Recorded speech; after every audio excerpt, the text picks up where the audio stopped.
Troy Weaver got his ass exposed. That's what I feel about that video. Yep.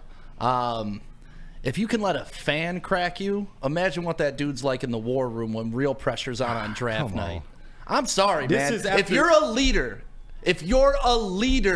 you do not care what an underling says to you. You do not let that get under your skin. And if you're that afraid to take criticism, you do not sit in the lower bowl. Sit your ass up in a suite, away from everybody, if you have those types of rabbit ears. Now, I understand the kid came back 3 times. I'm not condoning that dude's behavior. But what I'm saying is, you got to be above that if you're Troy Weaver. We experience it here at Woodward Sports when we're out doing live broadcasts. There's always the one drunk guy, wants to razz you, wants to yell about other people and other networks in town. Well, and I've been in media my whole life since I was 19 years old, starting in radio with 93.1 DRQ, then Channel 955. You don't think I had people show up at club nights talking shit to me, doing all this? And what do? You pat them on the back, you buy them a drink, and you make a friend.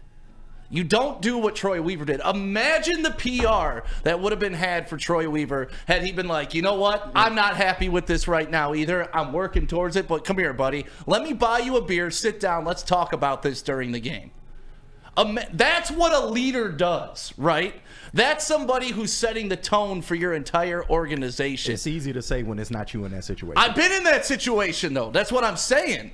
Like, I haven't been in the situation where I'm a GM of a basketball team, but we are all public figures, essentially, right? We've all been in public with people that disagree with our takes. People want to call Flannel Sam whatever they want when they disagree with him in the chat.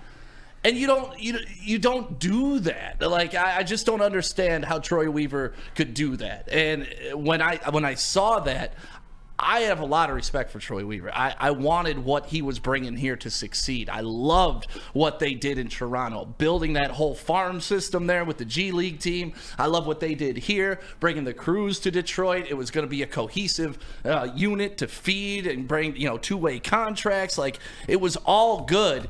But to me, that just signified the beginning of the end. Like, that's the beginning of the end, because now the fans don't respect you. And now you think you got it from one fan and that's bad?